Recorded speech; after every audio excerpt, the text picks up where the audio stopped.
ವಿಶ್ವನ್ನ ಪಿತರತುಲಗುರೋ ಭ್ರಾತರಿಷ್ಟಾಪ್ತಬಂಧೋ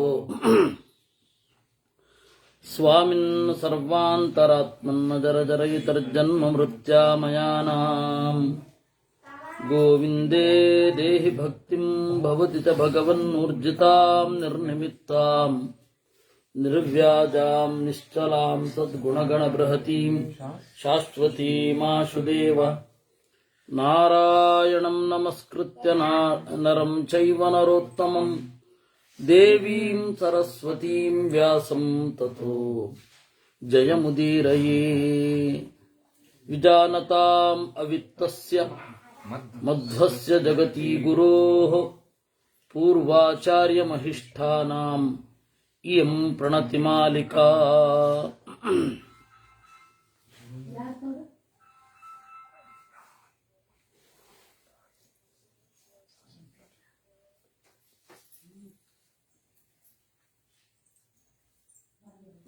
ನಾರದರು ಭೀಷ್ಮರಿಗೆ ಹೇಳಿದ ಕಥೆ. ನಾರದರು ಮತ್ತೆ ಶುಕಾಚಾರ್ಯರ ಸಂವಾದ ಆಯಿತು. ಶುಕಾಚಾರ್ಯರ ಎತ್ತರವನ್ನೂ ಹೇಳಿ ಆಯಿತು. ಎಲ್ಲ ಮುಗಿದ ಮೇಲೆ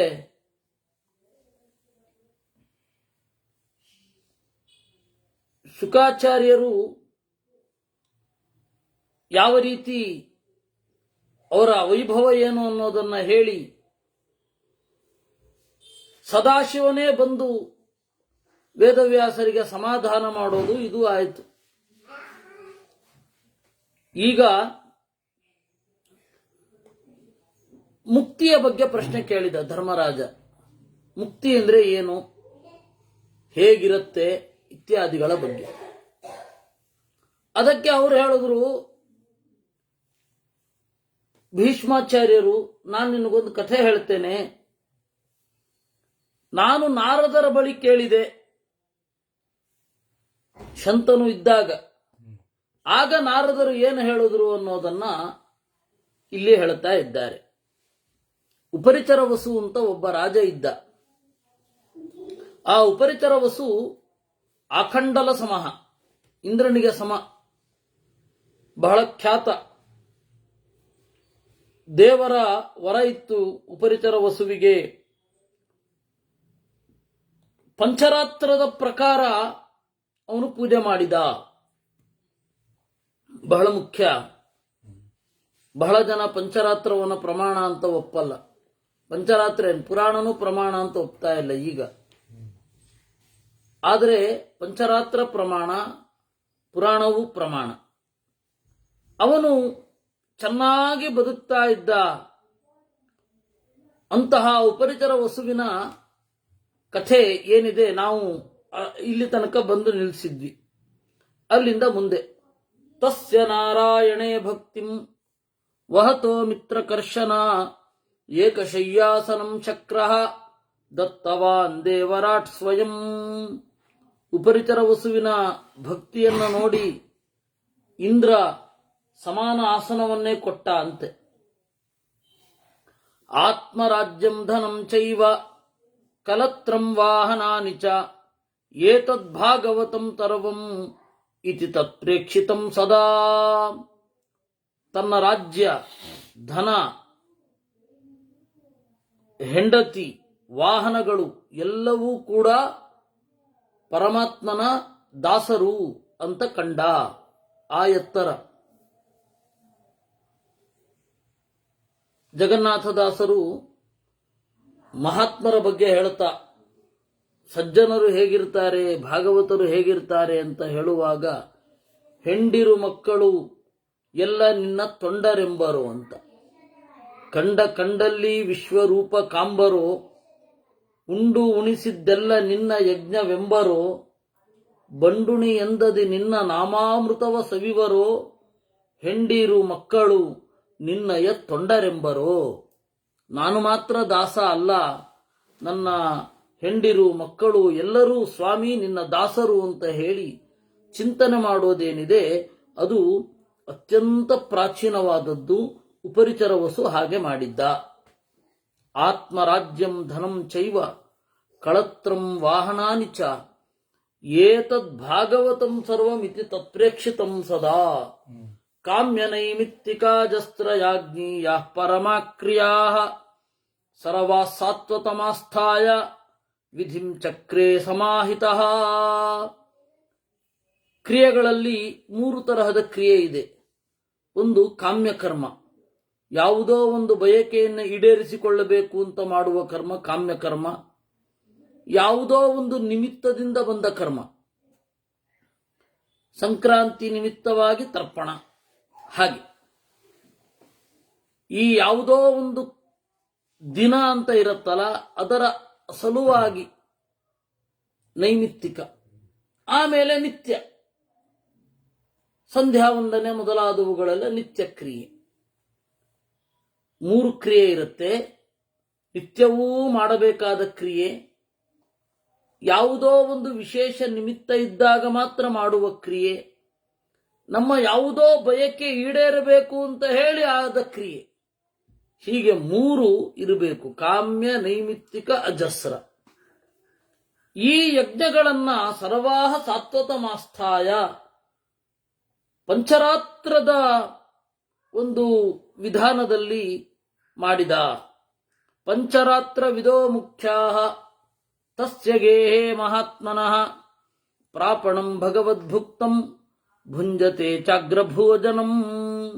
ಪಂಚರಾತ್ರ ವಿಧ, ಪಂಚರಾತ್ರವನ್ನು ಬಲ್ಲವರು ಆ ಮಹಾತ್ಮರು ಭಗವದ್ಭುಕ್ತಂ ಪ್ರಾಪಣಂ, ದೇವರ ನೈವೇದ್ಯ. ಪ್ರಾಪಣ ಅಂದ್ರೆ ದೇವರ ನೈವೇದ್ಯ ಅಂತ. ಆ ದೇವರ ನೈವೇದ್ಯವನ್ನ ಮೊದಲು ಉಣ್ಣುತ್ತಿದ್ದರು.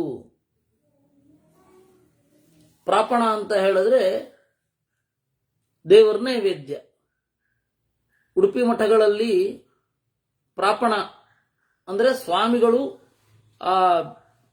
ಇದು ಮಾಡಿದ್ಮೇಲೆ, ಭಿಕ್ಷೆ ಆದ್ಮೇಲೆ, ಇದು ನೈವೇದ್ಯ ಆದ್ಮೇಲೆ ಸ್ವಾಮಿಗಳಿಗೆ ಅಂತ ತಗೊಂಡು ಹೋಗಿ ಅವರು ಭಿಕ್ಷೆಗೆ ಇಡ್ತಾರಲ್ಲ, ಆ ಅನ್ನವನ್ನ ಪ್ರಾಪಣ ಅಂತ. ಮಧ್ವಾಚಾರ್ಯರು ತತ್ಪ್ರಾಪಣಾನ್ನೈಕ ಭುಜಾಂ ಅಂತ ಹೇಳ್ತಾರೆ. ಉಡುಪಿ ಮಠಗಳಲ್ಲಿ ಆ ಸಂಪ್ರದಾಯ ಉಂಟು, ಪ್ರಾಪಣ ಅಂತ ಕರೆಯೋದು. ಅದು ಪಂಚರಾತ್ರದ ಶಬ್ದ, ಪ್ರಾಪಣ ಅಂತ. ಇದು ಬೇರೆ ಎಲ್ಲಿಯೂ, ಉಡುಪಿ ಬಿಟ್ಟು ಬೇರೆ ಯಾವ ದೇವಸ್ಥಾನಗಳಲ್ಲಿಯೂ ಪ್ರಾಪಣ ಅಂತ ಶಬ್ದವನ್ನು ಕರೆಯೋಲ್ಲ.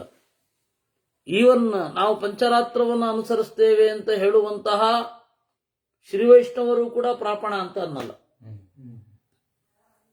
ಪ್ರಾಪಣ ಅನ್ನೋದು ಪರ್ಟಿಕ್ಯುಲರ್ ಈ ಶಬ್ದ. ಮೊದಲು ಊಟ ಮಾಡ್ತಾ ಇದ್ರಂತೆ. ಪಂಚರಾತ್ರ ವಿದೋ ಮುಖ್ಯಾಃ ತಸ್ಯ ಗೇಹೇ ಮಹಾತ್ಮನಃ ಪ್ರಾಪಣಂ ಭಗವದ್ಭುಕ್ತಂ. ದೇವರ ನೈವೇದ್ಯ ಆದ ಕೂಡಲೇ ಅವರಿಗೆ ಊಟಕ್ಕೆ ಹಾಕ್ತಾ ಇದ್ರು. ತಸ್ಯ ಪ್ರಶಾಸತೋ ರಾಜ್ಯಂ ಧರ್ಮೇಣ ಮಿತ್ರಘಾತಿನಃ ನಾನೃತಾವಾಕ್ಸಮಭವತ್ ಮನೋ ದುಷ್ಟಂ ನ ಚಾಭವತ್. ಹೀಗೆ ಧರ್ಮಪೂರ್ವಕವಾಗಿ ರಾಜ್ಯಭಾರ ಮಾಡ್ತಾ ಇದ್ದ. ಅವನ ಕಾಲದಲ್ಲಿ ಮನಸ್ಸು ದುಷ್ಟವೇ ಆಗಿರಲಿಲ್ಲ. ನಚಕಾಯೇನ ಕೃತವಾನ್ ನ ಪಾಪಂ ಪರಮಣ್ವಪಿ. ದೇಹದಿಂದ ಯಾವ ಪಾಪವನ್ನೂ ಮಾಡಲಿಲ್ಲ. ಏತೇ ಹಿ ಮುನಯಖ್ಯಾತಾಃ ಸರ್ವೇ ಚಿತ್ರಶಿಖಂಡಿನಃ ತೈರೇಕಮತಿಭಿರ್ಭೂತ್ವಾ ಯತ್ ಪ್ರೋಕ್ತಂ ಶಾಸ್ತ್ರಮುತ್ತಮಂ. ಆ ಎಲ್ಲ ಮುನಿಗಳು ಚಿತ್ರಶಿಖಂಡಿಗಳು ಅಂತ. ಚಿತ್ರಶಿಖಂಡಿ ಅಂತನ್ನುವ ಶಾಸ್ತ್ರ ಏನಿದೆ, ಪಂಚರಾತ್ರವನ್ನ ಬಲ್ಲವರು ಅನ್ನುವ ಅರ್ಥದಲ್ಲಿ ಚಿತ್ರಶಿಖಂಡಿಗಳು ಅಂತ ಇದೆ. ಆ ಚಿತ್ರಶಿಖಂಡಿ ಶಾಸ್ತ್ರದಲ್ಲಿ ಇದ್ದಂತೆ ಅವರು ಮಾಡ್ತಾ ಇದ್ರು. ವೇದೈಶ್ಚತುರ್ಭಿಃ ಸಮಿತಂ ಕೃತಂ ಮೇರೌ ಮಹಾಗಿರೌ ಆಸ್ಯೈ ಸಪ್ತಭಿರುದ್ಗೀತಂ ಲೋಕಧಾಮಶ್ಯನುತ್ತಮಂ. ವೇದೈಶ್ಚತುರ್ಭಿಃ ಸಮಿತಂ, 4 ವೇದಗಳ ಸಾರ. ಒಟ್ಟಾರೆ ಈ 7 ಜನ ಚಿತ್ರಶಿಖಂಡಿಗಳು. ಚಿತ್ರಶಿಖಂಡಿಗಳು ಅಂದ್ರೆ ಯಾರು? ಈ 7 ಜನ.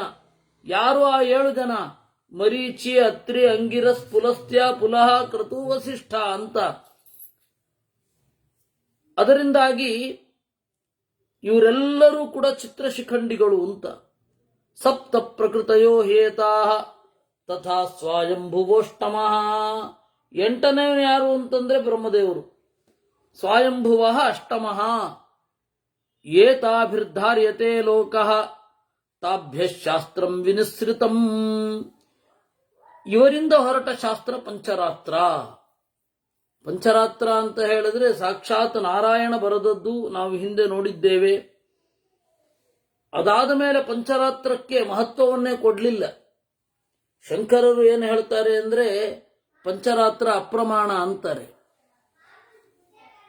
ಆದರೆ ಮಧ್ವರ ನಿಲುವು ಮಹಾಭಾರತ ಹೇಳಿದೆ, ಅದರಿಂದಾಗಿ ಪಂಚರಾತ್ರ ಪ್ರಮಾಣ. ಏಕಾಗ್ರಮನತೋ ದಾಂತಾಃ ಮುನಯಃ ಸಂಯಮೇ ರತಾಃ ಇದಂ ಶ್ರೇಯ ಇದಂ ಬ್ರಹ್ಮ ಇದಂ ಹಿತಮನುತ್ತಮಂ ಲೋಕಾನ್ ವಿಚಿಂತ್ಯ ಮನತಾ ತತಃ ಶಾಸ್ತ್ರಂ ಪ್ರಚಕ್ಷಿರೇ. ಆ ಶಾಸ್ತ್ರವನ್ನು ಬರೆದ ಬಗೆ ಏನು? ಇದಂ ಶ್ರೇಯ ಇದಂ ಬ್ರಹ್ಮ. ಇದು ಶ್ರೇಯಸ್ಸಾಧನ, ಇದು ದೇವರಿಗೆ ಪ್ರಿಯವಾದದ್ದು, ಇದು ಜನರಿಗೆ ಹಿತವಾದದ್ದು ಅಂತ ಹೇಳಿ ಪ್ರತಿಯೊಂದನ್ನು ವಿಮರ್ಶೆ ಮಾಡಿ ಮನಸ್ಸಿನಿಂದ ಆಮೇಲೆ ಶಾಸ್ತ್ರವನ್ನು ರಚನೆ ಮಾಡಿದ್ರು. ಬರೆದ್ರು ಅಂತ ಇವತ್ತು ಹೇಳೋದು, ಶಾಸ್ತ್ರವನ್ನು ರಚನೆ ಮಾಡಿದ್ರು ಅಂತ ಅವತ್ತು ಹೇಳುವಂಥದ್ದು. ತತ್ರ ಧರ್ಮಾರ್ಥ ಕಾಮಾಹಿ ಮೋಕ್ಷ ಪಶ್ಚಾದ್ಧಿಕೀರ್ತಿತಃ ಮರ್ಯಾದಾ ವಿವಿಧಾಶ್ಚೈವ ದಿವಿ ಭೂಮೌ ಚ ಸಂಸ್ಥಿತಾಃ. ಅಲ್ಲಿ ಧರ್ಮ, ಅರ್ಥ, ಕಾಮ, ಆಮೇಲೆ ಮೋಕ್ಷ. ಮರ್ಯಾದಾ ವಿವಿಧಾಶ್ಚೈವ, ತರತರದ ಮರ್ಯಾದೆಗಳು ಅಂದ್ರೆ ನೀತಿಗಳು, ಅದನ್ನು ಅಲ್ಲಿ ಹೇಳಿದ್ದಾರೆ. ಈ ಹೇಳಿದ ಮಾರ್ಗದಿಂದ, ಪಂಚರಾತ್ರ ಹೇಳಿದ ಮಾರ್ಗದಿಂದ ದೇವಂ ನಾರಾಯಣಂ ಪ್ರಭುಂ ದಿವ್ಯಂ ವರ್ಷ ಸಹಸ್ರಂಚ ತಸ್ಥು ಪವನಪಾದ್ವಿಜಾ. ದೇವರನ್ನ ಧ್ಯಾನ ಮಾಡುತ್ತಾ ಯಾವ ಆಹಾರವನ್ನೂ ತೆಗೆದುಕೊಳ್ಳದೆ ಕೇವಲ ಗಾಳಿಯನ್ನ ಮಾತ್ರ ಒಳಗಡೆ ತೆಗೆದುಕೊಳ್ಳುತ್ತಾ ಬದುಕ್ತಾ ಇದ್ರು. ನಾರಾಯಣಾನುಶಿಷ್ಟಾಹಿ ತದಾ ದೇವಿ ಸರಸ್ವತಿ ವಿವೇಶತಾನ್ ರುಚೀಂತರವಾನ್ ಲೋಕಾನಾಂ ಹಿತಕಾಮ್ಯಯ. ನಾರಾಯಣನ ಆದೇಶವನ್ನು ಪಡೆದ ಸರಸ್ವತಿ ದೇವಿ ಈ ಋಷಿಗಳಿಗೆ ವಿಶೇಷ ಅನುಗ್ರಹ ಮಾಡಲಿಕ್ಕಾಗಿ ಶಾಸ್ತ್ರವನ್ನು ರಚನೆ ಮಾಡಬೇಕು ಅಂತ ಅವರ ಒಳಗಡೆ ನಿಂತಳು. ತತಃ ಪ್ರವರ್ತಿತ ಸಮ್ಯಕ್ ಕ್ರಿಯಾವದ್ಭಿರ್ದ್ವಿಜಾತಿಭಿಃ ಶಬ್ದೇ ಚಾರ್ಥೇ ಚ ಹೇತೌ ಚ ಏಷಾ ಪ್ರಥಮ ಸರ್ಗಜಾ. ಆದ್ದರಿಂದ ಅನುಷ್ಠಾನವಂತರಾದ ಋಷಿಗಳ ಮಾತಿನಿಂದ ಹೊರಬಂತು ಪಂಚರಾತ್ರ. ಆ ಪಂಚರಾತ್ರದ ಮಾತು, ಪಂಚರಾತ್ರದ ಸಾಹಿತ್ಯ ಸಾಕ್ಷಾತ್ ಸರಸ್ವತಿಯ ಪ್ರಸಾದದಿಂದ ಬಂದಿದೆ. ತತಃ ಪ್ರಸನ್ನೋ ಭಗವಾನ್ ಅನಿರ್ದಿಷ್ಟ ಶರೀರಗಃ ಋಷೀನುವಾಚ ತಾನ್ ಸರ್ವಾನ್ ಅದೃಶ್ಯ ಪುರುಷೋತ್ತಮ. ಆಮೇಲೆ ಚೆನ್ನಾಗಿ ಅವರು ಸಿದ್ಧರಾದ ಮೇಲೆ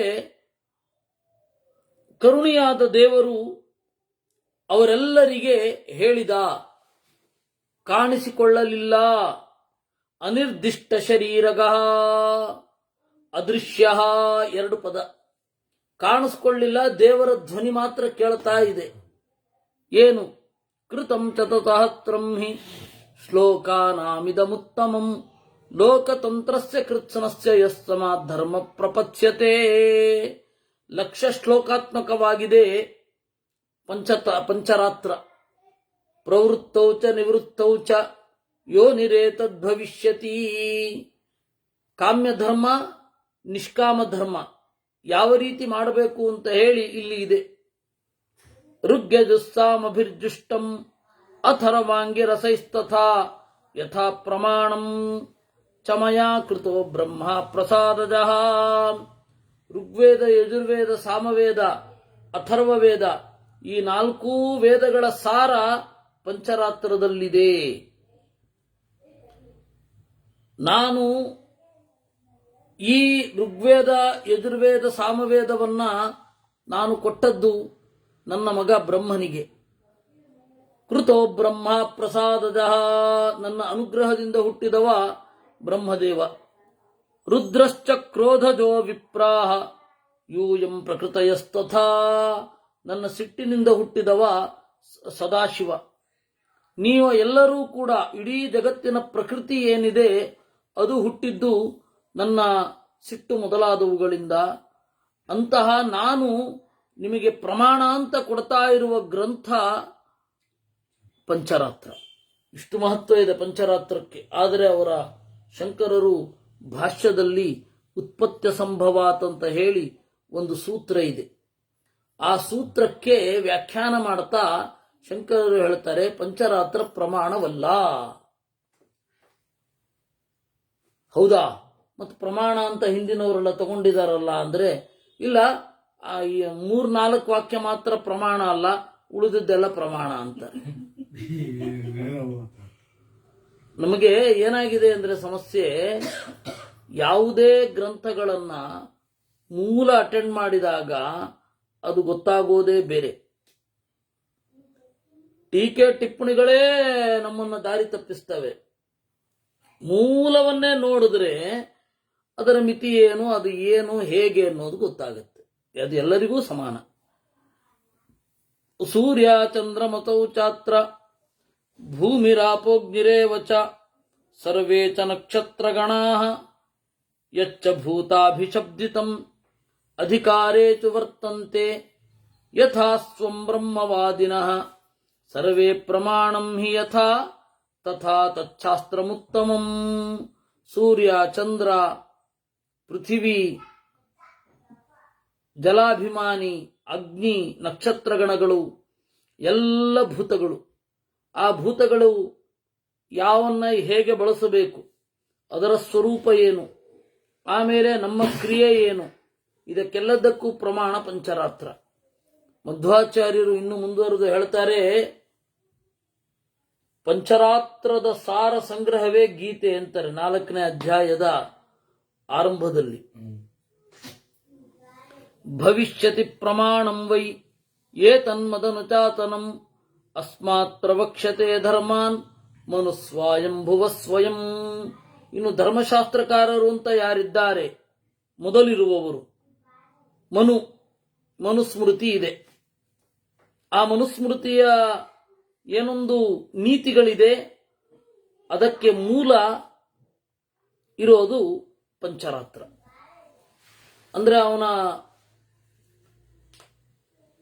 ಪ್ರಾಯಶ್ಚಿತ್ತ ಆಗಿರಬಹುದು, ಶಿಕ್ಷಾ ವಿಧಾನ ಆಗಿರಬಹುದು, ರೀತಿ ನೀತಿಗಳಿರಬಹುದು, ಎಲ್ಲವೂ ಕೂಡ. ಆ ಮನುಸ್ಮೃತಿಯೂ ಕೂಡ ನಾವು ಅಂದುಕೊಂಡಾಗಿಲ್ಲ, ನಾವಿಲ್ಲಿ ಕೇಳ್ತಾ ಇರೋ ಹಾಗೇನಿಲ್ಲ. ಉಶನಾ ಬೃಹಸ್ಪತಿಶ್ಚೈವ ಯದೋತ್ಪನ್ನೋ ಭವಿಷ್ಯತಃ ತತ ಪ್ರವಕ್ಷತ ಶಾಸ್ತ್ರಂ ಯುಷ್ಮನ್ಮತಿಭಿರನ್ವಿತಂ.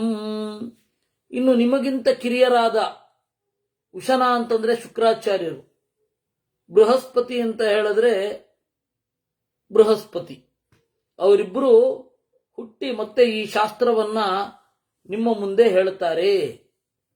ಶುಕ್ರ ಸ್ಮೃತಿ ಇದೆ, ಬಾರಹಸ್ಪತ್ಯ ಸ್ಮೃತಿಯೂ ಇದೆ. ನಮಗೆ ಇವತ್ತು ಗುರು ಸ್ಮೃತಿ ಕಾಣೋಲ್ಲ, ಅಂದ್ರೆ ಬೃಹಸ್ಪತ್ಯಾಚಾರ್ಯರ ಗ್ರಂಥ ನಮಗೆ ಗೊತ್ತಿಲ್ಲ. ಬೃಹಸ್ಪತಿ ನೀತಿ, ಶುಕ್ರ ನೀತಿ ಉಪಲಬ್ಧಿ ಇದೆ. 2 ರೀತಿಯಿಂದ ಇದೆ ಶುಕ್ರ ನೀತಿ.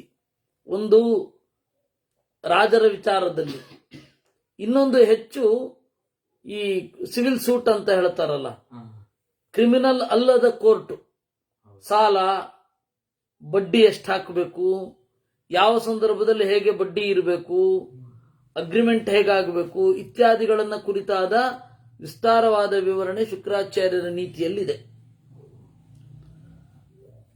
ಅದರಿಂದಾಗಿ ಅವರು ಬಂದು ಹೇಳ್ತಾರೆ. ಆದ್ರೆ ಈಗ ಸಿಗುವ ಶಾಸ್ತ್ರ ಏನಿದೆ ಶುಕ್ರ ನೀತಿ, ಅದು ಪಂಚರಾತ್ರದಿಂದ ತೆಗೆದದ್ದ ಅಂದ್ರೆ ಗೊತ್ತಿಲ್ಲ ಅಂತ ಹೇಳಬೇಕು. ಸ್ವಾಯಂಭುವೇಶು ಶಾಸ್ತ್ರೇಚು ಶಾಸ್ತ್ರೇಚೋಶನಸಾ ಕೃತೆ ಬೃಹಸ್ಪತಿ ಕೃತೆ ಚೈವ ಲೋಕೇಶು ಪ್ರವಿಚಾರಿತೇ.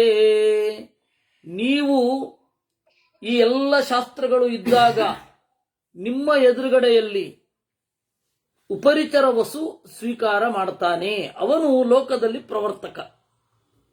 ಉಪರಿಚರ ವಸು ಏನಿದ್ದಾನೆ ಅವನು ಈ ಪಂಚರಾತ್ರದಿಂದ ಬೆಂಬಲಿತವಾದ ನೀತಿಶಾಸ್ತ್ರವನ್ನ, ಎಷ್ಟು ದೊಡ್ಡ ವ್ಯಕ್ತಿ ಅವನು ಉಪರಿಚರ ವಸು, ಅವನು ಪಂಚರಾತ್ರದಿಂದ ಬೆಂಬಲಿತವಾದ ನೀತಿಗಳನ್ನ ಲೋಕದಲ್ಲಿ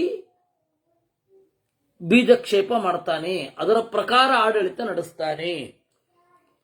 ಸಹಿ ಮದ್ಭಾವಿತೋ ರಾಜ ಮದ್ಭಕ್ತಶ್ಯ ಭವಿಷ್ಯತಿ ತೇನ ಶಾಸ್ತ್ರೇಣ ಲೋಕೇಶು ಕ್ರಿಯಾ ಸರ್ವ ಕರಿಷ್ಯತಿ.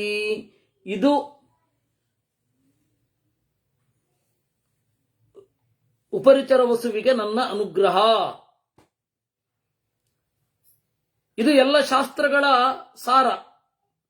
ಅಸ್ಯ ಪ್ರವರ್ತನಾಚ್ಚೈವ ಪ್ರಜಾವಂತೋ ಭವಿಷ್ಯತ ಸಚ ರಾಜಾಶ್ರಯಾಯುಕ್ತೋ ಭವಿಷ್ಯತಿ ಮಹಾನ್ ವಸುಹು. ಓ ದೇವತೆಗಳೇ, ನೀವು ಕೂಡ ಇದನ್ನ ಇಟ್ಟುಕೊಂಡು ರಾಜ್ಯಭಾರ ಮಾಡಿ. ಆಮೇಲೆ ಉಪರಿತರ ವಸುವು ಕೂಡ ಲೋಕದಲ್ಲಿ ಮೊದಲ ರಾಜ ಆಗ್ತಾನೆ. ಸಂಸ್ಥಿತೇ ನೃಪತೌ ತಸ್ಮಿನ್ ಶಾಸ್ತ್ರಮೇತತ್ ಸನಾತನಂ ಅಂತರ್ಧಾಸ್ಯತಿ ಯತ್ ಸರ್ವಂ ಏತದ್ವಕ್ಕಥಿತಂ ಮಯಾ. ಯಾವಾಗ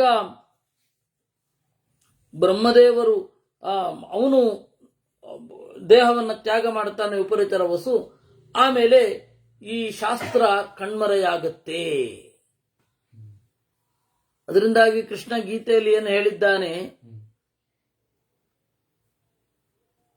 ಇಮಂ ವಿವಸ್ವತೆ ಯೋಗಂ ಪ್ರೋಕ್ತವಾನ್ ಅಹಂ ಅವ್ಯಯಂ ವಿವಸ್ವಾನ್ ಮನವೇ ಪ್ರಾಹ ಮನುರಿಕ್ಷ್ವಾಕವೇ ಅಬ್ರವೀತ್ ಸಕಾಲೇ ನೇಹ ಮಹತ ಯೋಗೋ ನಷ್ಟ ಪರಂತಪ.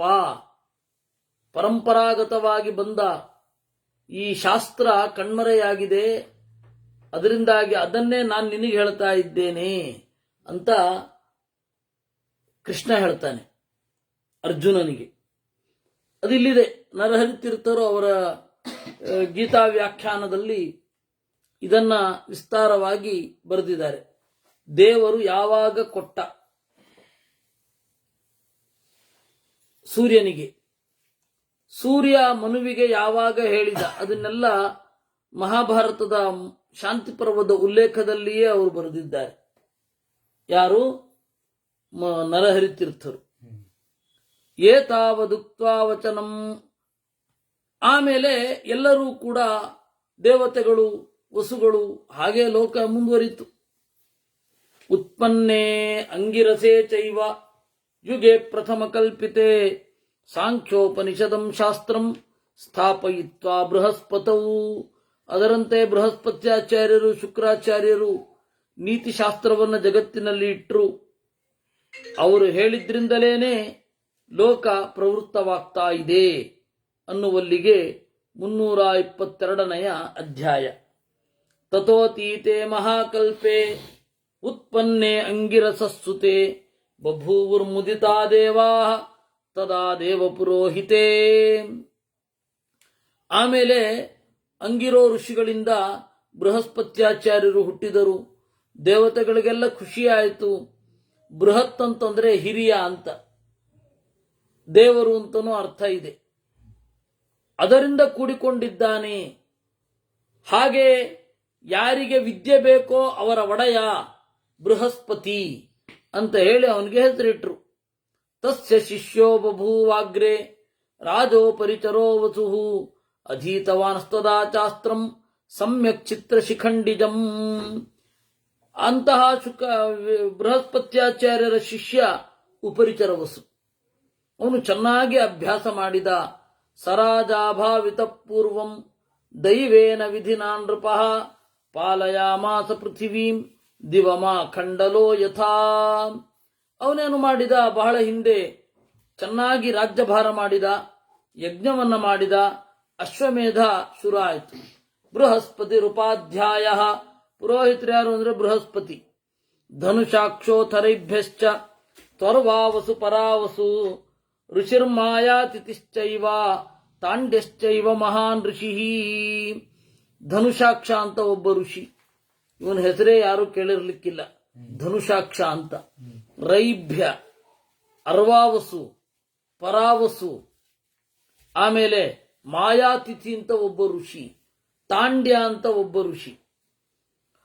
ಋಷಿ ಶಕ್ತಿರ್ಮಹಾಭಾಗ, ಶಕ್ತಿ, ವೇದಶಿರಸ್, ಕಪಿಲ, ಶಾಲಿಹೋತ್ರ, ಇವರೆಲ್ಲ ಆದ್ಯಕಾರ ಸ್ಥಿತಿರಿಶ್ಚ ವೈಶಂಪಾಯನ ಪೂರ್ವಜ. ವೈಶಂಪಾಯನರ ಅಣ್ಣ ತಿತ್ತಿರಿ ಅಂತ ಒಬ್ಬ. ತಿತ್ತಿರಿ ಪಕ್ಷಿ ರೂಪದಲ್ಲಿ ಬಂದು ಅದು ಎಲ್ಲವನ್ನ ನುಂಗಿತ್ತು, ವೇದವನ್ನ. ಅಂದ್ರೆ ಯಾಜ್ಞವಲ್ಕ್ಯರು ವಮನ ಮಾಡಿದ ವೇದವನ್ನ ತಿತ್ತಿರಿ ನುಂಗಿತು, ಅದರಿಂದಾಗಿ ತೈತ್ತಿರೀಯ ಅಂತ. ಯಾಜ್ಞವಲ್ಕ್ಯರು ವೇದ ವಾಂತಿ ಮಾಡೋದು ಅಂದ್ರೆ ಏನು? ಅಲ್ಲಿ ಕಥೆ ಏನಿದೆ ಅಂದ್ರೆ ಸಂಕ್ಷಿಪ್ತವಾಗಿ ಹೇಳ್ತೇನೆ. ವೈಶಂಪಾಯನರು ತಮ್ಮ ಶಿಷ್ಯಂದಿರು, ಮುಖ್ಯವಾಗಿ ಯಾಜ್ಞವಲ್ಕ್ಯರಿದ್ರು, ತಮ್ಮ ಶಿಷ್ಯರಿಗೆ ಹೇಳಿದ್ರು, ನನಗೆ ಬ್ರಹ್ಮಹತ್ಯಾ ಪಾಪ ಬಂದಿದೆ, ನೀವು ಎಲ್ಲರೂ ಜಪ ಮಾಡಿ ಪರಿಹಾರ ಮಾಡಬೇಕು ಅಂತ. ಆಗ ಯಾಜ್ಞವಲ್ಕ್ಯರು ಹೇಳಿದ್ರು, ಎಲ್ಲರೂ ಯಾಕೆ, ನಾನೊಬ್ಬ ಸಾಕು ಅಂತ. ಆಗ ಯಾಜ್ಞವಲ್ಕ್ಯರ ಮೇಲೆ ಸಿಟ್ಟು ಬಂತು ವೈಶಂಪಾಯನರಿಗೆ. ಇಷ್ಟು ಜನ ಬ್ರಾಹ್ಮಣರನ್ನು ಅವಮಾನ ಮಾಡ್ತಾ ಇದೆ ಅಲ್ವಾ ನಿನಗೆ, ನಾನೊಬ್ಬನೇ ಸಾಕು, ಇವರೆಲ್ಲ ಬೇಡ ಅಂದ್ರೆ ಇವರೆಲ್ಲರ ತಪಶಕ್ತಿಗೆ ನೀನು ಸಮನ? ಈ ಅಹಂಕಾರ ಇರೋದ್ರಿಂದ ಈ ಕ್ಷಣ ನನ್ನ ಶಿಷ್ಯನಾಗಬಾರದು, ಈ ಕೂಡಲೇ ನಾನು ಹೇಳಿಕೊಟ್ಟ ವೇದ ಎಲ್ಲ ಹೊರಗಡೆ ಹಾಕ್ಬಿಡ್ಬೇಕು ಅಂದ್ರು. ಆಯ್ತು ಅಂದ್ರು ಯಾಜ್ಞವಲ್ಕ್ಯರು. ವೇದವನ್ನೆಲ್ಲ ಹೊರಗಡೆ ಹಾಕಿದ್ರು. ಆ ಹೊರಗಡೆ ಹಾಕಿದ ವೇದವನ್ನ ತಿತ್ತಿರಿಗಳು ಉಂಡವು. ಅದನ್ನ ಜಗತ್ತಿಗೆ ಮತ್ತೆ ಕೊಟ್ಟರು. ತಿತ್ತಿರಿಗಳಿಂದ ಬಂದದ್ದರಿಂದಾಗಿ ತೈತ್ತಿರೀಯ. ಈ ವೇದ ಮಂತ್ರಗಳೆಲ್ಲ ಬಿಟ್ರಲ್ಲ ಇವರು, ಮತ್ತೆ ಹೊಸ ವಿದ್ಯೆಯನ್ನು ಪಡಿಬೇಕು ಅಂತ ಯಾಜ್ಞವಲ್ಕ್ಯರು ಸೂರ್ಯನನ್ನ ಪ್ರಾರ್ಥನೆ ಮಾಡಿದ್ರು. ಸೂರ್ಯ ಕೊಟ್ಟ ವೇದ ಶುಕ್ಲ ಯಜುರ್ವೇದ. ಆಮೇಲೆ ಅದನ್ನು ವಿಶೇಷವಾಗಿ ಕಣ್ವ ಋಷಿಗಳು ಬೆಳೆಸಿದರು. ಅದರಿಂದಾಗಿ ಕಾಣ್ವರು, ಕಾಣ್ವ ಶಾಖೆ, ಕಾಣ್ವ ಸಂಹಿತೆ ಅಂತ ಕರೀತಾರೆ. ಆ ಕಾಣ್ವರಿಗೂ ಈಗ ಇರುವವರಿಗೂ ಏನು ಸಂಬಂಧ ಕಲ್ಪಿಸಿ ಇವರು ಹೇಳೋದು ಏನೇನೋ ಹುಚ್ಚುಚ್ಚಿದೆ ಆಚರಣೆಗಳು, ಅದೇನು ಬೇಕಿಲ್ಲ. ಕಣ್ವೋಥ ದೇವಹೋತ್ರಶ್ಚ ಏತೆ ಷೋಡಶ ಕೀರ್ತಿತಾ. ಕಣ್ವ, ದೇವಹೋತ್ರ ಮೊದಲಾದ 16 ಜನ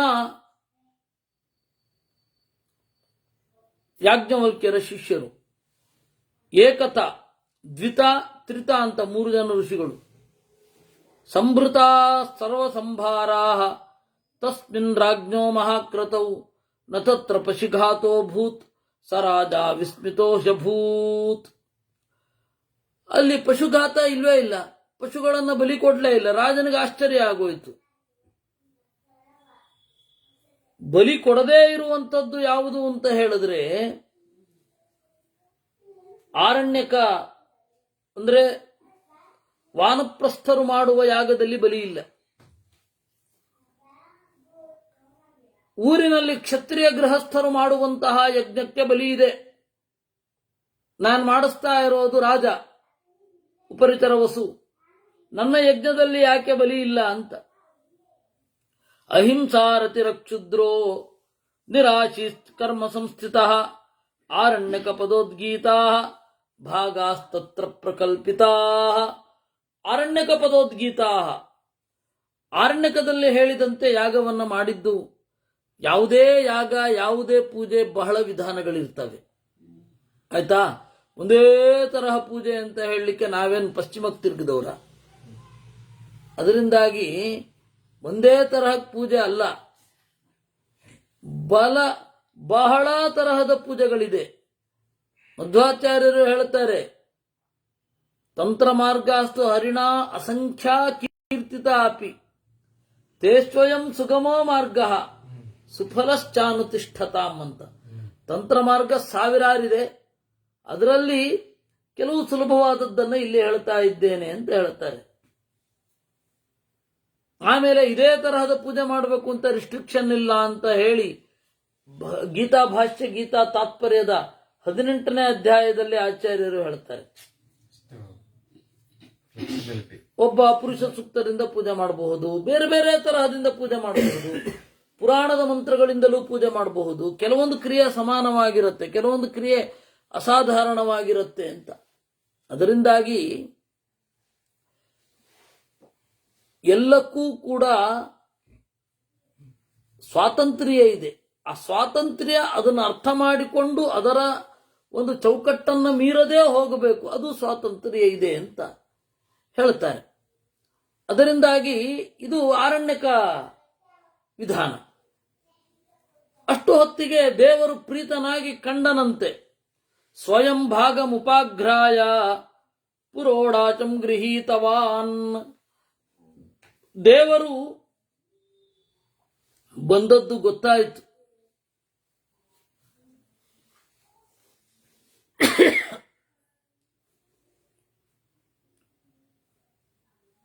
ಆದರೆ ಕಾಣ್ತಾ ಇಲ್ಲ. ದೇವರು ಬಂದದ್ದು ಗೊತ್ತಾಯಿತು. ದೇವರ ನಿಡಿದಾದ ಉಸಿರು ಕಿವಿಗೆ ಬಿತ್ತಂತೆ. ದೇವರು ಆ ಪುರೋಡಾಶವನ್ನ ಹಾಕಿದಾಗ ಮೂಗಿನಿಂದ ಆ ಹವಿಸ್ಸಿನ ಪರಿಮಳವನ್ನು ಸ್ವೀಕಾರ ಮಾಡಿದ್ದು ಕೇಳಿತಂತೆ ಎಲ್ಲರಿಗೂ. ಸ್ವಯಂ ಭಾಗಂ ಉಪಾಘ್ರಾಯ ಅಂತಾರೆ. ದೇವರ ಉಸಿರು ತೆಗೆದುಕೊಂಡದ್ದು ಕೇಳಿತು ಎಲ್ಲರಿಗೂ, ಆದ್ರೆ ಕಾಣಿಸ್ತಾ ಇಲ್ಲ. ಅವನು ತಗೊಂಡ ಅಂತ ಖಾತ್ರಿ ಆಯಿತು. ಬೃಹಸ್ಪತ್ಯಾಚಾರ್ಯರು ಬಹಳ ಸಿಟ್ಟು ಬಂತಂತೆ. ಬೃಹಸ್ಪತಿಸ್ತತ ಕ್ರುದ್ಧ ಸರ್ವಮುದ್ಯಮ್ಯ ವೇಗಿತ ಆಕಾಶೆ ಸೃಕ್ಸೃವೋ ಕ್ಷಿಪ್ತ್ವಾ ಸರೋಚಾತ್ ಅಭ್ಯವರ್ತತ. ಸಿಟ್ಟಿನಿಂದ ದೇವರು ಕಾಣ್ತಾ ಇಲ್ವಲ್ಲ, ತಗೊಳ್ತಾ ಇದ್ದಾನೆ ಅಂತ ಗೊತ್ತಾಗ್ತಾ ಇದೆ, ಕಾಣ್ತಾ ಇಲ್ವಲ್ಲ ಅಂತ ಹೇಳಿ ಸೃಕ್ಸೃವ ಎರಡು ದಾಟಂತೆ ಎಸ್ದುಬಿಟ್ರಂತೆ. ಬೃಹಸ್ಪತ್ಯಾಚಾರ್ಯರು ಉಪರಿಚರ ವಸುವಿಗೆ ಹೇಳಿದರಂತೆ, ಗ್ರಾಹ್ಯ ಸ್ವಯಂ ಹಿ ದೇವೇನ ಮತ್ ಪ್ರತ್ಯಕ್ಷಂ ನತಂ ಚಯಃ ಉದ್ಯತ ಯಜ್ಞ ಭಾಗಾಹಿ ಸಾಕ್ಷಾತ್ ಪ್ರಾಪ್ತ ಸುರೈರ್ಯಃ. ಅಲ್ಲ, ದೇವತೆಗಳೆಲ್ಲ ಬಂದ್ರು, ಪ್ರತ್ಯಕ್ಷವಾಗಿ ನಾವು ಕೊಡುವ ಆಹುತಿಯನ್ನ ಸ್ವೀಕಾರ ಮಾಡಿದ್ರು. ದೇವರು ಬಂದ, ದೇವತೆಗಳು ಕಂಡ್ರು, ದೇವರು ಕಾಣಲಿಲ್ಲ. ಯಾಕೆ? ತತಸ್ಥ ಸುಮಹದ್ಭೂತಂ ಭೂಮಿಪಾಲೋ ಮಹಾನ್ವತು ಪ್ರಸಾದಯಾಮಾತ ಮುನಿಂ ಸದಸ್ಯಾಸ್ತೆ ಚತುರ್ವಚಃ. ಆಗ ಸದಸ್ಯರು ಅಂದ್ರೆ ಯಜ್ಞದ ಸಭೆಯಲ್ಲಿ ಕುಳಿತವರು ಸದಸ್ಯರು. ಸದಸ್ಯರು ಅಂದ್ರೇನು? ಯಜ್ಞಶಾಲೆಯಲ್ಲಿ ಯಜ್ಞವನ್ನು ನೋಡಲಿಕ್ಕಾಗಿ ಕುಳಿತವರು ಅಂತ ಅರ್ಥ. ನಾವು ಮೆಂಬರ್ ಅನ್ನುವ ಅರ್ಥದಲ್ಲಿ ಇವತ್ತು ಬಳಸ್ತಾ ಇದ್ದೇವೆ. ಕನ್ನಡದ ಅಸ್ಮಿತೆ ಅಂತ ಏನೇ ಹೇಳಿದ್ರು, ಕನ್ನಡದ ಏನೇ ಪದಗಳನ್ನು ತಂದ್ರು, ಇದಿಲ್ಲದೆ ಮುಂದೆ ಹೋಗಲ್ಲ. ಅದಕ್ಕೆ ಈಗ ಕನ್ನಡದ ಪದಗಳನ್ನೇ ಬಳಸಬೇಕು ಅಂತ ಹೊಸ ಹೋರಾಟ, ಇನ್ನೂ ಕನ್ನಡದ ಪದ ಬಳಸಬೇಕು ಅಂತ. ಡಿ.ಎನ್. ಶಂಕರ ಭಟ್ ಅನ್ನುವರು ಕನ್ನಡದಲ್ಲಿ ಮಹಾಪ್ರಾಣ ಬೇಡ, ಅವ್ರು ಭಟ್ ಅಂತ ಮಾಡ್ಕೊಂಡಿದ್ದಾರೆ. ಭಟ್ ಅಲ್ಲ, ಭಟ್. ಆ ತರಹದ ವಾದಗಳು ಅಲ್ಲ. ಯಾವತ್ತು ಸಂಸ್ಕೃತ ವಿದ್ವಾಂಸರಿಂದ ಯಾವುದೇ ಭಾಷೆಗೆ ಅಪಾಯ ಇಲ್ಲ, ಇಂಗ್ಲಿಷ್ನಿಂದ ಅಪಾಯ. ಯಾವುದೇ ಭಾಷೆಗೆ ಅಪಾಯ ಇಲ್ಲ. ಹಿಂದಿಯಿಂದಲೂ ಯಾವ ಭಾಷೆಗೂ ಅಪಾಯ ಇಲ್ಲ. ಆದರೆ ಹಿಂದಿಯಲ್ಲಿ ಸೇರಿಕೊಂಡ ಪರ್ಷಿಯಾ ಭಾಷೆಗಳಿಂದ ಅಪಾಯ. ಭಾರತೀಯ ಭಾಷೆಗಳು ನಿರುಪದ್ರವಿಗಳು, ಬೇರೊಬ್ಬರ ಮೇಲೆ ಏನನ್ನೋ ಹೇರಲ್ಲ. ಯಾವುದೇ ಕಾರಣಕ್ಕೂ ಒಂದು ನಾವು ಶ್ರೇಷ್ಠರು ಅನ್ನುವ ಭ್ರಮೆಯನ್ನು ಕೊಡಲ್ಲ. ಇರ್ಲಿ. ಸದಸ್ಯಾಹ ಅನ್ನುವ ಪದದ ವಿಸ್ತಾರಕ್ಕೆ ಬಂತು. ಈ ಸದಸ್ಯರೇನು ಮಾಡಿದ್ರು? ಎಲ್ಲರೂ ಅವರನ್ನ ಸಮಾಧಾನ ಮಾಡಿದ್ರಂತೆ, ಬೃಹಸ್ಪತ್ಯಾಚಾರ್ಯರನ್ನ. ಆಗ ವಸು ಹೇಳಿದ, ಹುತಸ್ತ್ವಯಾ ವದಾನೀಹ ಪುರೋಡಾಶಸ್ಯ ಯಾವತಿ ಗೃಹೀತೋ ದೇವದೇವೇನ ಮತ್ಪ್ರತ್ಯಕ್ಷಂ ನತಂ ಚಯಃ. ಋಷಿಗಳೇ, ಬೃಹಸ್ಪತ್ಯಾಚಾರ್ಯರೇ, ನಾನು ನೋಡಿದ್ದೇನೆ ದೇವರನ್ನ. ಸಂದೇಹವೇ ಇಲ್ಲ, ಅವನೇ ಸ್ವೀಕಾರ ಮಾಡಿದ್ದಾನೆ ಅಂದಾಗ ಇನ್ನೂ ಸಿಟ್ಟು ಬಂತಂತೆ ಬೃಹಸ್ಪತ್ಯಾಚಾರ್ಯರಿಗೆ. ನಯದೇಯಮಹಂ ಚಾತ್ರ ಪರಿಭೂತಸ್ತ್ವಯಾ ನಘಃ. ಓ, ಹಾಗಾದ್ರೆ ನಿನ್ನಿಂದಲೇ ನನ್ನ ಸೋಲ್ ಬಂತಲ್ಲ, ನಿನಗ್ ಕಂಡ ನನಗ್ ಕಾಣಲಿಲ್ಲ ಅಂದ್ರೆ. ತ್ವಯಾ ಪಶುರ್ವಾರಿತೋಯಂ ಕೃತ ಪಿಷ್ಟಮಯ ಪಶು ತ್ವಂ ಹಿ ದೇವಂ ಪಶ್ಯಸೇ ನಿತ್ಯಂ ನ ಪಶ್ಯೇಯಮಹಂ ಕಥಂ. ನೀನು ಪಶುವನ್ನ ತಡೆದೆ, ಬೇಡ ಅಂದೆ. ಪಿಷ್ಟಮಯ ಪಶು, ಹಿಟ್ಟಿನಲ್ಲಿ ಪಶುವನ್ನ ಮಾಡಿ ನಾವು ಮಾಡಲಿಕ್ಕೆ ಹೊರಟಾಗ ನೀನು ಬೇಡ ಅಂದೆ. ನಿನಗೆ ದೇವರು ಕಂಡ ಅಂದ್ರೆ ನಿನಗೆ ಸ್ವಯಂ ಪಶುವನ್ನು ಕೊಡಬೇಕು ಅಂತ ಇತ್ತು. ನಾವು ಪಿಷ್ಟಪಶು ಅಂತ ನಾವು ಹೊರಟಿದ್ದು. ನಿನಗೆ ಕಂಡ, ಪಶುವನ್ನು ಕೊಡುವವನಿಗೆ ಕಂಡ, ಪಶು ಬೇಡ, ಹಿಂಸೆ ಬೇಡ ಅಂತಂದವರಿಗೆ ಕಾಣಲಿಲ್ಲ. ಏನು ಆಶ್ಚರ್ಯ ಅಲ್ವಾ ಇದು. ಪಶು ಹಿಂಸಾ ವಾರಿತಾ ಚ ಯಜುರ್ವೇದಾದಿ ಮಂತ್ರತಃ ಅಹಂ ನಿವಾರಯೇ ಹಿಂಸಾಂ ದ್ರಕ್ಷ್ಯಾಮ್ಯೇಕಾಂತಿಕೋ ಹರಿಂ ತಸ್ಮಾತ್ ಕೋಪೋ ನ ಕರ್ತವ್ಯೋ ಭವತಾ ಕರುಣಾಮಯೀ. ಅದಕ್ಕೆ ಅವನು ಹೇಳ್ದ, ಅಲ್ಲ, ಯಜುರ್ವೇದದ ಮಂತ್ರಗಳಿದೆಯಲ್ಲ, ಅದು ಪಶುವನ್ನ ಕೊಂದರೂ ಕೂಡ ಹಿಂಸೆಯಾಗದಂತೆ ಮಾಡಿವೆ. ಪಶುವನ್ನ ಕೊಂದರೂ ಹಿಂಸೆಯಾಗದಂತೆ ಆ ಮಂತ್ರಗಳು ಸಂಸ್ಕಾರವನ್ನು ಹೇಳಿವೆ. ಅಹಂ ನಿವಾರಯೇ ಹಿಂಸಾಂ ತಸ್ಮಾತ್ ಕೋಪೋ ನ ಕರ್ತವ್ಯೋ ಭವತಾ ಕರುಣಾಮಯಿ. ಅದರಿಂದ ಕೋಪ ಮಾಡಬಾರದು. ನಾನು ಈ ಯಜ್ಞದ ಮೂಲಕ, ಹೊಸ ಹೇಳ್ತಾರೆ, ನಾನು ಈ ಯಜ್ಞದ ಮೂಲಕ ದೇವರನ್ನ ಕಾಣಬೇಕು ಅಂತ ಇಲ್ಲ, ಧ್ಯಾನಾದಿಗಳಿಂದ ಕಾಣುತ್ತೇನೆ ಅಂತ. ವಸುಮೇವಂ ಬ್ರುವಾಣಂತು ಕ್ರುದ್ಧ ಏವ ಬೃಹಸ್ಪತಿ ಉವಾಚ ಋತ್ವಿಜಶ್ಚೈವ ಕಿನ್ನ ಕರ್ಮೇತಿ ವಾರಯನ್. ಈ ರೀತಿ ವಸು ಹೇಳಿದಾಗ ಇನ್ನೂ ಸಿಟ್ಟು ಬಂತು ಬೃಹಸ್ಪತ್ಯಾಚಾರ್ಯರಿಗೆ. ನಿಮ್ಮ ಅಗತ್ಯವೇ ಇಲ್ಲ, ನಿಮ್ಮ ಅಗತ್ಯವೇ ಇಲ್ಲದೆ ನಾವು ದೇವರನ್ನ ನೋಡ್ತೇವೆ ಅಂತ ಹೇಳ್ತಾ ಇದ್ದಾರಲ್ಲ, ಅಂದ್ರೆ ನಮಗೆ ಯಾಕೆ ಬೇಕು ಈ ಕರ್ಮ ಅಂತ ಎಲ್ಲ ಪುರೋಹಿತರನ್ನ ನೋಡಿ ಅಂದ್ರಂತೆ. ಅಥೈಕತೋ ದ್ವಿತಶ್ಚೈವ ತ್ರಿತಶ್ಚೈವ ಮಹರ್ಚಯಃ ಊಚುಶ್ಚೈನಮ ಸಂಭ್ರಾಂತಾಃ ನರೋಷುಂ ಕರ್ತುಮರ್ಹತಿ. ಆಗ ದ್ವಿತ, ಏಕತಾ, ತ್ರಿತ ಅಂತ 3 ಜನ ಪುರೋಹಿತರು ಅವರು ಹೇಳಿದರಂತೆ, ಇಲ್ಲ ಇಲ್ಲ, ಕೃತಯುಗದಲ್ಲಿ ರೋಷ ಅನ್ನೋದು ಧರ್ಮ ಅಲ್ಲ. ಅರೋಷಣೋ ಹ್ಯಸೌ ದೇವ ಯಸ್ಯ ಭಾಗೋಯಮಿಜ್ಜತಃ ನ ಸಶಕ್ಯಸ್ತ್ವಯಾ ದ್ರಷ್ಟುಂ ಅಸ್ಮಾಭಿರ್ವಾ ಬೃಹಸ್ಪತೆ. ಬೃಹಸ್ಪತ್ಯಾಚಾರ್ಯರೇ, ರಾಜನಿಗೆ ಕಂಡಿದೆ, ನಮಗೆ ಕಂಡಿಲ್ಲ. ಯಾಕೆ ಅಂದ್ರೆ ಅವನಿಗೆ ಸಿಟ್ಟಿಲ್ಲ, ನಮಗೆ ಸಿಟ್ಟು ಬಂದಿದೆ, ಅದರಿಂದಾಗಿ ದೇವರು ಕಾಣಲ್ಲ. ಇನ್ನೂ ಹೇಳಬೇಕು ಅಂದ್ರೆ ಅವನು ಸಿಟ್ಟು ಮಾಡಿದವರಿಗೆ ಯಾಕೆ ಕಾಣ್ತಾನೆ, ಸಿಟ್ಟು ಮಾಡದವರಿಗೆ ಯಾಕೆ ಕಾಣಲ್ಲ? ಅಥವಾ ಸಿಟ್ಟು ಮಾಡಿದ್ರೆ ಕಾಣ್ತಾನೆ, ಸಿಟ್ಟು ಮಾಡದೆ ಹೋದ್ರೆ ಕಾಣಲ್ಲ. ಹೀಗೆಲ್ಲ ಯಾಕೆ ವ್ಯವಸ್ಥೆ? ಅದಕ್ಕೆ ಹೇಳ್ತಾರೆ, ಯಸ್ಯ ಪ್ರಸಾದಂ ಕುರುತೆ ಸಹಿತಂ ದ್ರಷ್ಟುಮರ್ಹತಿ. ದೇವರು ಯಾರಿಗೆ ಅನುಗ್ರಹ ಮಾಡ್ತಾನೋ ದೇವರು ಅವ್ರಿಗೆ ಕಾಣ್ತಾನೆ. ನಮಗೆ ಅನುಗ್ರಹ ಮಾಡಿಲ್ಲ, ಅದರಿಂದಾಗಿ ಕಂಡಿಲ್ಲ. ನಾವು ಬ್ರಹ್ಮನ ಮಕ್ಕಳು, ಅದು ಏನು ಗರ್ಭದಿಂದ ಹುಟ್ಟಿದವರಲ್ಲ. ಮಾನಸಾಹ ಗತಾ ನಿಶ್ರೇಯಸಾರ್ಥಂ ಹಿ ಕದಾಚಿದ್ದಿತ ಮುತ್ತರಾಂ. ನಾವು ಒಂದು ಬಾರಿ ಉತ್ತರ ದಿಕ್ಕಿಗೆ ಹೋಗಿ ಒಂಟಿ ಕಾಲಿನಲ್ಲಿ ನಿಂತು ಕಾಷ್ಠಭೂತಾಹ,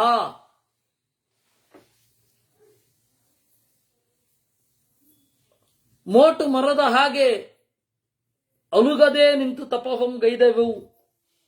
ಮೇರುವಿನ ಉತ್ತರ ಭಾಗದಲ್ಲಿ, ಅದೇ ಕ್ಷೀರೋದಸ್ಯ ಅನುಕೂಲತಃ, ಅಲ್ಲಿಂದ ಒಂದು ಸ್ವಲ್ಪ ದೂರ ಹೋದ್ರೆ ದೇವರ ಮನೆ, ಅಲ್ಲಿ ತಪಸ್ಸು ಮಾಡಿದೆವು. ದೇವರನ್ನ ಹೇಗೆ ಕಾಣಬೇಕು ಅಂದಾಗ ಅಶರೀರವಾಣಿ ಆಯಿತು.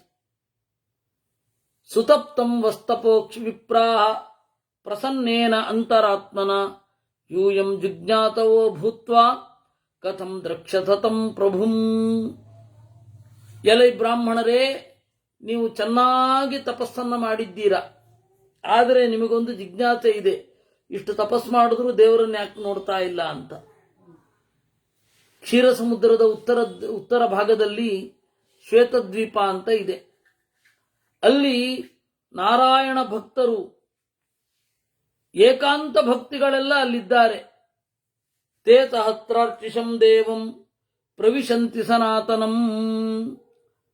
ಅದರಿಂದ ಅಲ್ಲಿ ಅವರು ದೇವತೆಗಳು, ಆ ಶ್ವೇತದ್ವೀಪದಲ್ಲಿರುವವರು ದೇವರನ್ನ ಪ್ರವೇಶ ಮಾಡಿದ್ದಾರೆ. ಗಚ್ಚಂತು ತತ್ರ ಮುನಯಃ ತತ್ರಾತ್ಮ ಮೇ ಪ್ರಕಾಶಿತಃ. ಅಲ್ಲಿಗೆ ಹೋದರೆ ದೇವರು ಕಂಡಾನು ಅಂತ. ಇಷ್ಟು ಹೇಳಿ ಅವರು ಏಕತಾದಿಗಳು ತಮ್ಮ ಅನುಭವವನ್ನು ಮುಂದುವರಿಸ್ತಾರೆ. ನಾವೆಲ್ಲ ಮಾತು ಕೇಳಿದೆವು, ದೇವರನ್ನ ನೋಡಬೇಕು ಅಂತ ಹೇಳಿ ಹೊರಟೆವು. ಮೊದಲು ನಮಗೆ ದೇವರನ್ನ ಕಂಡಿಲ್ಲ. ದೇವರು ಪ್ರತ್ಯಕ್ಷನಾದ ಒಂದು ಸ್ವಲ್ಪ ದಿವಸ ಆದಮೇಲೆ, ಆದರೆ ನಮಗೇನು ಕಾಣಲಿಲ್ಲ, ಬೆಳಕೋ ಬೆಳಕು. ಆಮೇಲೆ ದೇವರನ್ನೇ ಬೇಡಿಕೊಂಡಾಗ ದೇವರನ್ನ ಕಾಣುವ ಕಣ್ಣು ಬಂತು. ತತಃ ಪುನರ್ವರ್ಷಶತಂ ತಪ್ತ್ವಾ ತಾತ್ಕಾಲಿಕಂ ಮಹತ್ ವ್ರತಾವಸಾನೆ ಸುಶುಭಾನ್ ನರಾನ್ ಪಶ್ಯಾಮಹೇ ವಯಂ. ಆ ತರಹದ ಘೋರವಾದ ವ್ರತವೂ ಮುಗಿದ ಮೇಲೆ ಕೆಲವರನ್ನ ಕಂಡೆವು. ಶ್ವೇತಾನ್ ಚಂದ್ರ ಪ್ರಭಾನ್ ಸಾಧ್ಯಾನ್ ಸರ್ವಲಕ್ಷಣ ಲಕ್ಷಿತಾನ್ ನಿತ್ಯಾಂಜಲಿ ಕೃತಾನ್ ಬ್ರಹ್ಮ ಜಪತಃ ಪ್ರಾಗುದಂ ಮುಖಾನ್. ನಿರ್ಮಲರಾದ ಋಷಿಗಳನ್ನು ನೋಡಿದೆವು. ತೈನೇಕಾಗ್ರಮಾನತೇನ ಪ್ರೀತೋ ಭವತಿ ವೈ ಹರಿಹಿ ಯಾವಂತ್ಯೋ ಮುನಿಶಾರ್ದೂಲ. ದೇವರು ಕಂಡ ಪ್ರಳಯ ಕಾಲದಲ್ಲಿ ಎಲ್ಲ ಸೂರ್ಯರು ಒಟ್ಟಿಗೆ ಸೇರಿದರೆ ಯಾವ ಒಂದು ಕಾಂತಿ ಇರಬೇಕೋ ಆ ಕಾಂತಿ ಅವನೊಬ್ಬನದ್ದಿತ್ತು. ಯಾವಂತ್ಯೋ ಮುನಿಶಾರ್ದೂಲ ಭಾಸೂರ್ಯಸ್ಯ ಯುಗಕ್ಷಯೇ ಏಕೈಕಸ್ಯ ಪ್ರಭಾತಾದೃಕ್ ಸಾ ಭವನ್ಮಾನವಸ್ಯ ಹೀ. ಆ ತರಹದ ದ್ವೀಪ, ಇಂತಹ ದೇವರು ಇರುವ ದ್ವೀಪ ಶ್ವೇತದ್ವೀಪ. ನಾವು ಅಲ್ಲಿ ಹತ್ತಿರ ಹೋದಾಗ ದೇವರು ಬಂದಿದ್ದಾನೆ ಅಂತ ಗೊತ್ತಾಯಿತು. ಆ ತರಹದ ತೇಜಸ್ಸು ಇತ್ತು, ಆದರೆ ಯಾವುದು ಕಾಣ್ತಾ ಇಲ್ಲ ನಮಗೆ. ಅವಾಗ ಕೈಗಳನ್ನು ಮುಗಿದು ನಮ ಇತ್ಯೇವ ವಾದಿನಃ ನಮಸ್ಕಾರ ಅಂದ್ವಿ. ಆಮೇಲೆ ಧ್ವನಿ ಕೇಳಿತು.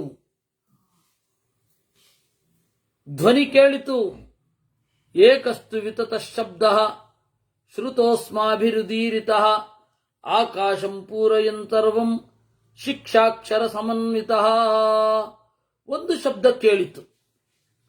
ಆ ಶಬ್ದ ಯಾರದು ಅಂತಂದ್ರೆ ದೇವರದ್ದು ಅಲ್ಲ, ದೇವರನ್ನ ಸ್ತೋತ್ರ ಮಾಡುವ ಬ್ರಹ್ಮದೇವರದ್ದು. ನಮ್ಮಪ್ಪನ ಧ್ವನಿಯನ್ನೇ ನಾವು ಕೇಳಿದೆವು. ಏನು? ಜಿತಂತೆ ಪುಂಡರೀಕಾಕ್ಷ ನಮಸ್ತೆ ವಿಶ್ವಭಾವನ ನಮಸ್ತೆಸ್ತು ಹೃಷಿಕೇಶ ಮಹಾಪುರುಷ ಪೂರ್ವಜ. ಓ ಪುಂಡರೀಕಾಕ್ಷ, ನೀನು ಎಲ್ಲವನ್ನು ಗೆದ್ದಿದ್ದಿ, ನಿನಗೆ ನಮಸ್ಕಾರ. ಓ ಹೃಷಿಕೇಶನೇ, ಓ ಮಹಾಪುರುಷನೇ, ನಿನಗೆ ನಮಸ್ಕಾರ ಅಂತನ್ನುವ ಮಾತಿನ ಆ ಸ್ತೋತ್ರದ ಸದ್ದನ್ನು ನಾನು ಕೇಳಿದೆ. ಏತಸ್ಮಿನ್ನಂತರೇ ವಾಯು ಸರ್ವಗಂಧವಃ ಶುಚಿಃ ದಿವ್ಯಾನ್ಯವಾಹ ಪುಷ್ಪಾಣಿ ಕರ್ಮಣ್ಯಾಶ್ಚೌಷಧೀಸ್ತದಾ. ಆಗ ವಾಯುದೇವ ದಿವ್ಯವಾದ ಪುಷ್ಪಗಳನ್ನು ಒಯ್ಯುವುದನ್ನೂ ಕಂಡೆವು. ಆಮೇಲೆ ಮತ್ತೆ ಕೆಲವು ನುಡಿಗಳು ಹೇಳಿದೆವು. ಮಾನವಾನಾಂ ತಹತ್ರೇಚು ತೇಷು ವೈಶುದ್ಧ ಯೋನಿಷು ಅಸ್ಮಾನ್ನ ಕಶ್ಚಿನ್ಮನತ ಚಕ್ಷುಷಾ ವಾಪ್ಯ ಪೂಜಯತ್ ತೇ ಹಿ ಸ್ವಸ್ಥಾ ಮುನಿಗಣಾಃ ಸಾ ಏಕಂ ಭಾವಮನೋರತಾಃ ನಾಸ್ಮಾಸು ದಧಿರೇ ಭಾವಂ ಬ್ರಹ್ಮವಾಚಮನುಷ್ಠಿತಾಃ. ತೇ ಹಿ ಸ್ವಸ್ಥಾ ಮುನಿಗಣಾಃ ಏಕಂ ಭಾವಮನೋರತಾಃ. ನೋಡಿ, ಎಲ್ಲ ಋಷಿಗಳಲ್ಲಿ ಅತ್ಯಂತ ಪವಿತ್ರವಾದ ಯೋನಿಗಳವರಾಗಿ ನಾವಿದ್ದೇವೆ. ಮುನಿಗಳಿದ್ದಾರೆ. ಆದರೆ ನಾವು ನಿನ್ನನ್ನು ಕಂಡಿಲ್ಲ. ಯಾಕೆ ಕಂಡಿಲ್ಲ ಅಂತ ಹೇಳಿ ಕೇಳಿದೆವು. ಧ್ವನಿ ಗೊತ್ತಾಗ್ತಾ ಇದೆ, ಬೇರೆ ತರಹ ಎಲ್ಲ ಕೇಳಿಸ್ತಾ ಇದೆ, ಆದರೆ ದೇವರು ಕಂಡಿಲ್ಲ. ದೃಷ್ಟಾವ ಪುರುಷಾಶ್ವೇತಾ ಪಂಚೇಂದ್ರಿಯ ವಿವರ್ಜಿತಾ ದೃಷ್ಟೋ ಭವತಿ ದೇವೇ ಚ ಯೇಭಿರ್ದೃಷ್ಟೈರ್ದ್ವಿಜೋತ್ತಮಾ. ಮತ್ತೆ ಅಶರೀರವಾಣಿ ಹೇಳಿತಂತೆ, ನೀವು ಪಂಚೇಂದ್ರಿಯ ವರ್ಜಿತರಾದ ಮುಕ್ತರನ್ನ ಕಂಡಿರಿ. ಅಂದಮೇಲೆ ದೇವರು ಕೂಡ ಕಾಣ್ತಾನೆ. ಒಂದು ಸ್ವಲ್ಪ ದಿವಸ ಅಷ್ಟೇ, ಒಂದು ಸ್ವಲ್ಪ ಕಾಲ ಕಾಯಿರಿ. ನೀವೀಗ ಹೊರಡ್ರಿ, ಇನ್ನು ಭಕ್ತಿ ಪಕ್ವ ಆದ್ಮೇಲೆ ದೇವರು ಕಾಣ್ತಾನೆ.